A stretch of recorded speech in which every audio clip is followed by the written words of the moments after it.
This is for Chris mainly, but anyone else that's watching, I hope it's useful for you too. I'm not an accordion player. I'm just showing my brother-in-law some basics so he can learn some new tunes on his new 50th birthday present. So happy birthday, Chris. First thing you need to know is that these are the bass buttons. You've got a different number to me, but that's okay. You just won't have as many options. The first thing you're not going to have is this whole row closest to the bellows. So I won't even tell you what they're for, but they're single notes. You won't have those. The row you've got that's closest to your bellows are the same as my second row, and those are the basses. So when I play this button here, your button will actually be closer to the bellows than mine is.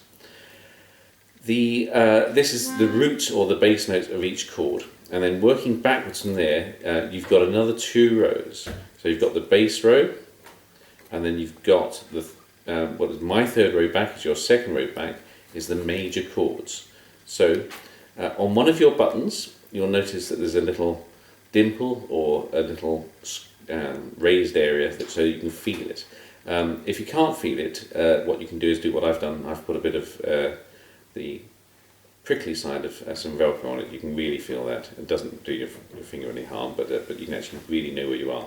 And that dimple that you'll have probably on yours is the C chord row. So everything along that whole row, where that one is, and when I say row, you might think of them columns, so I'm calling this a row. But this will all be C related. So on my accordion, that's the bass, and then major chord, C major, C minor. Then I've got dominant sevenths and diminished sevenths. You don't have those. That makes life a lot simpler. So you've got bass, major, minor. Now, I tend to use my ring finger for all the bass buttons. That means that you use your middle finger for the major chords. And the first thing I recommend you practicing is on any bass button, but you may as well use C because we've just found where that is to play bass, chord, chord.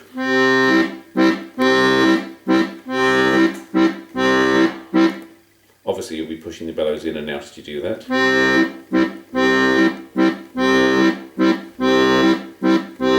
You'll run out of bellows in one direction and it won't make any sound.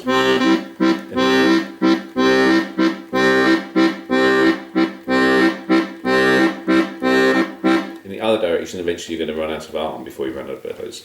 There's a button here which is the air release valve, so you can push the bellows all the way back in without making any noise. So ideally for the bellows you want to let them fall out so you've got gravity helping you. So you're not trying to pull them out in a straight line. And although you see a lot of players doing it, coming up and squeezing the top first, that's not really the best way of doing it. You want to keep the bottom area of the bellows relatively tight and allow the top to open up more. So I know I'm just doing the opposite then. That's only because I'm using the air release valve to close it, so my hand's up and that end of the thing. So find C again with your ring finger and practice bass, chord, chord. That's the standard 3/4 rhythm.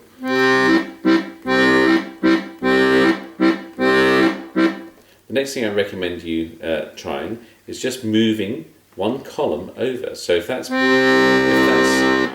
C, the next one up will be a fifth out. That's going to be G. Once you've got those, practice moving between them.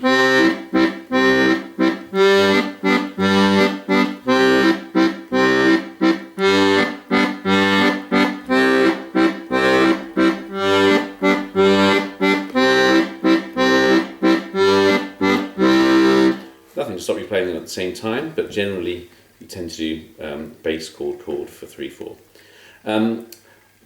That's the major chord. To get the minor chord, you don't use your middle finger, you use your pointing finger or your index finger. It gets complicated when you start numbering them because some people count the thumb as 1 and that is 2 and 3, 4, 5. but actually you don't use your thumb to play buttons, so why count it at all? It's a bit confusing. So I'm just going to say index, middle, and ring fingers.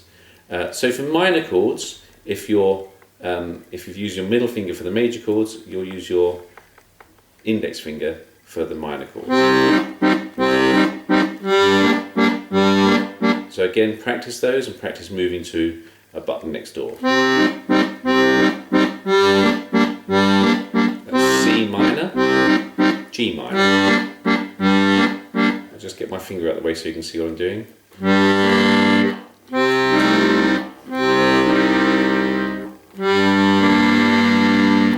Obviously you don't pull it out in practice, you just play it with a natural hand shape.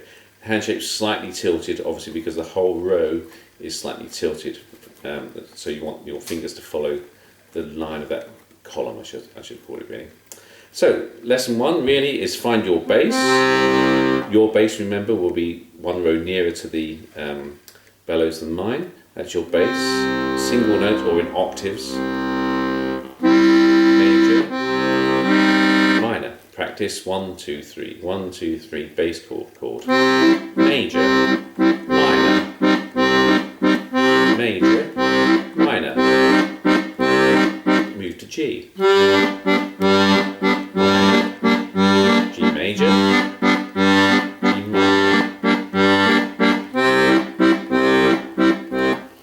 Okay, there'll be more lessons on their way soon. Hope it's useful.